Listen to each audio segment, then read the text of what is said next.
അയ്യപ്പദാസ് വിടുമ്പോ വിടാതിരിക്കല്ലോ ഞാൻ.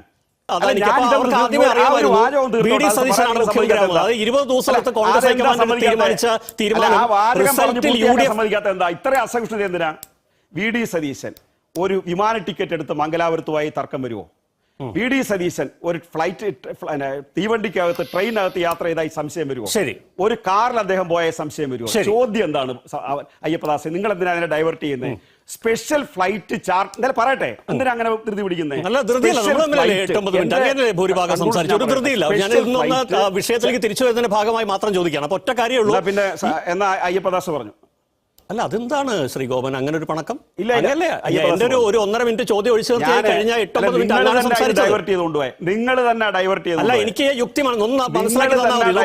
ഇപ്പൊ എന്താ രമേശ് ചെന്നിത്തല ഫ്ലൈറ്റിൽ കൊണ്ടുപോകാൻ പറ്റില്ല? അതായത് ആദ്യമേ അറിയാമായിരുന്നു വി ഡി സതീശനാണ് മുഖ്യമന്ത്രിയാവുന്നത്. അത് 20 ദിവസത്തെ കോൺഗ്രസ് ഹൈക്കമാൻഡ് തീരുമാനിച്ച തീരുമാനം റിസൾട്ടിൽ UDF എന്താ ഇത്ര അസഹിഷ്ണുത? എന്തിനാ ശ്രീ ഗോപൻ തോറ്റിരിക്കുന്നതിന്റെ ബുദ്ധിമുട്ടാണ് അങ്ങ് കാണിക്കുന്നതെങ്കിൽ എനിക്ക് മനസ്സിലാവും. 5 മിനിറ്റ് അങ്ങ് സംസാരിച്ചാണ് ഇടപെട്ടത്. 5 മിനിറ്റ് നമുക്ക് റിവൈൻഡ് ചെയ്ത് നോക്കാം.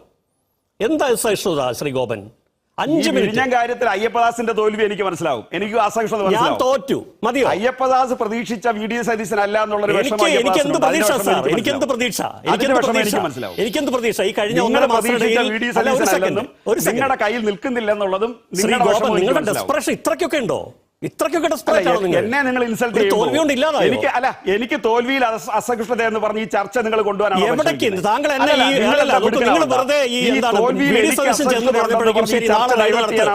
മണ്ടത്തരം പറഞ്ഞല്ലേ CPM? ഇത് തോൽവിയുടെ ചർച്ചയല്ല ഇവിടെ. തോൽവിയുടെ ചർച്ചയല്ല. സാഹചര്യം മനസ്സിലാവണം. എനിക്കൊന്നും അറിയാൻ വേണ്ടി ചോദിക്കുകയാണ് ശ്രീ ഗോപൻ. ഒരു സെക്കൻഡ്, അങ്ങനെ പറ്റില്ല. ഇത് ആരോടാണ് പറയുന്നത്? ഹരിയാഹാരം കഴിക്കുന്ന മലയാളികളോട് നിങ്ങൾ പറയുന്നത്. ഇവിടെ ആരാണ് ജയിക്കാൻ പോകുന്നത് അറിയില്ല. ഇവിടെ മുഖ്യമന്ത്രി ആരാൻ പോകുന്ന അറിയില്ല. ഈ UDF അധികാരത്തിൽ വരുന്ന പോലെ ആരും മനസ്സിലാക്കിയിട്ടില്ല. അല്ലെങ്കിൽ മനസ്സിലാക്കണം, നാടിന് മുഴുവൻ അറിയാമായിരുന്നു. ഇതിലെ പോയ എല്ലാ ഈച്ചയ്ക്കും പാറ്റയ്ക്കും വരെ അറിയാമായിരുന്നു. പക്ഷേ LDF മാത്രമേ അറിയില്ലായിരുന്നു. അത് സമ്മതിച്ചാൽ മതി. തോക്കുമെന്ന് ഞാൻ ആ വിഷയം വിടും. അയ്യപ്പദാസ് വിടുമ്പോ വിടാതിരിക്കല്ലോ ഞാൻ. അയ്യപ്പദാസിന് ഇഷ്ടമുള്ളപ്പോ സമീപനമാണ് ശ്രീ ഗോപൻ കൊണ്ടുവന്ന ഈ അങ്ങേക്ക് വളരെ പെട്ടെന്ന് മംഗളൂരു യാത്രയിലേക്ക് പോകാം. അപ്പൊ വളരെ ലോജിക്കലായ ചോദ്യം എനിക്ക് ചോദിക്കാൻ പറ്റില്ല. പിന്നെ നിങ്ങൾ പറഞ്ഞു ഞാൻ നിർത്തി. വല്ലാത്ത ബുദ്ധിമുട്ടാണല്ലേ ശ്രീ ഗോപൻ? ഇല്ല, ഞാൻ നിർത്തി അയ്യപ്പദാസ്. നിങ്ങൾക്ക് ചർച്ച അവരെ രണ്ടുപേരെ വെച്ച് നടത്താം. വല്ലാത്ത ബുദ്ധിമുട്ടാണല്ലേ? ഞാൻ നിങ്ങളുടെ ചർച്ച ബഹിഷ്കരിക്കുന്നൊന്നുമില്ല, പക്ഷേ ഞാൻ നിർത്തി. അല്ലല്ല, ഞാൻ ചോദിക്കുന്നത് താങ്കൾ കുറച്ച് കാര്യങ്ങൾ ചോദിച്ച ശേഷം വളരെ പെട്ടെന്ന് മംഗളൂരിലേക്ക് പോയപ്പോൾ എനിക്കൊരു സംശയം. എങ്ങനെയാണ് കേരളത്തിൽ ആരാണ് അധികാരത്തിൽ വരിക എന്നുള്ള പെട്ടി പൊട്ടിക്കുന്നതിന് മുമ്പ് അത് UDF ആണെന്ന് തീരുമാനിച്ച് അതിനു മുന്നേ അദാനി ഈ സതീശനെ കൊണ്ടുപോകുന്നു. ഇനി 20 ദിവസം എടുത്ത് ഹൈക്കമാൻഡ് സതീശനെ തീരുമാനിക്കാൻ.